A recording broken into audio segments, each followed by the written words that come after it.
Hello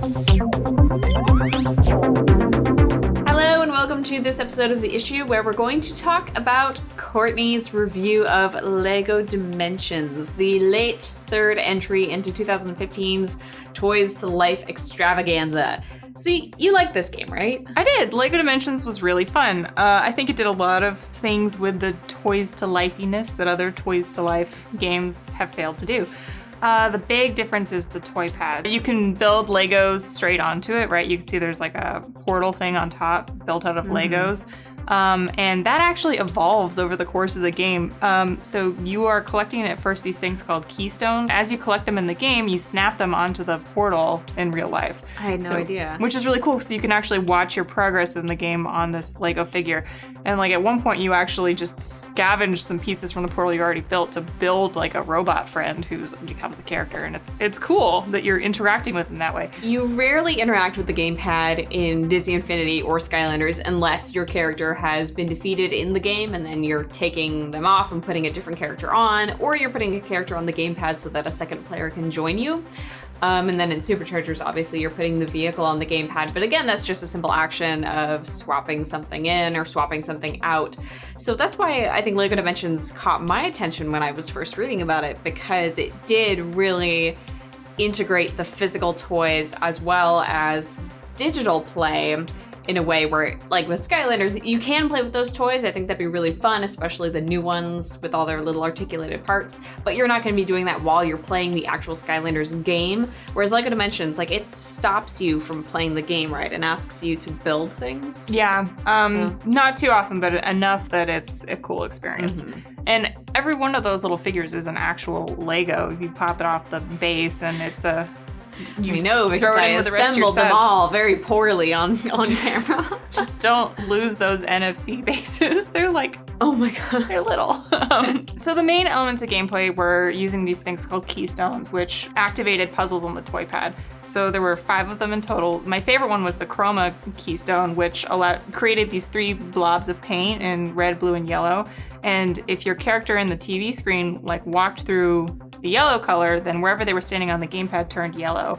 And then if you picked them up and moved them to a different section on the toy pad, then that section turned yellow too. You needed to get the toy pad in your that was in front of you to match up with a picture somewhere in the level. And that was really cool. There was one that made your characters shrink or grow. Shrink or grow. And these were all pretty cool. And at first they were introduced one at a time, and then as the levels went on, you had to choose between doing multiple ones at once. Yeah. That was definitely a complaint that I had about SuperChargers, was that every level at some point basically has the same form. You know, you're going through in third person, fighting and exploring, and then you have a driving sequence, and then you have another kind of driving around adventure mode sequence, and then those 3 types of gameplay just kind of repeat. As you level Spitfire up, his attacks remain very basic, whereas the secondary characters that you can get, usually their higher level attacks involve some kind of button combo, and there are a variety of moves that you can do with these button combos, and I like that gameplay a lot better. And I don't hate Spitfire. I think he's an awesome character because he's a freaking dragon and I can make fire tornadoes.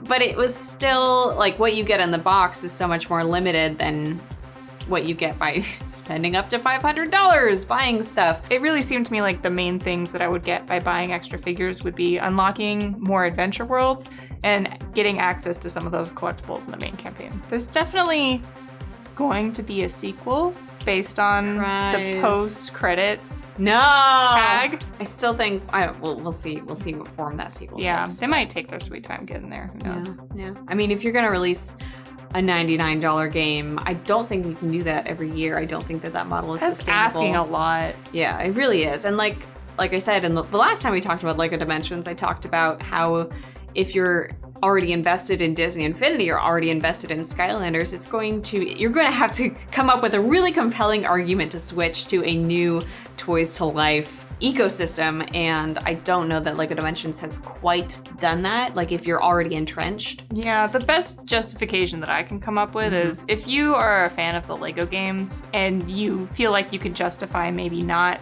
purchasing a couple for the franchises that are represented in this one in exchange for buying this one, then, you know, it's cheaper to get this one than... Unless you have, like, unlimited money and you're just buying games right and left. Yeah. So what do you think about Toys to Life games? Are they a blatant money grab, or do they have potential for very cool gameplay? That's a broad question based on what we talked about today. It is pretty broad. I challenge you, viewer. And make sure you subscribe to this channel to see the next episode of The Issue. To film The Issue.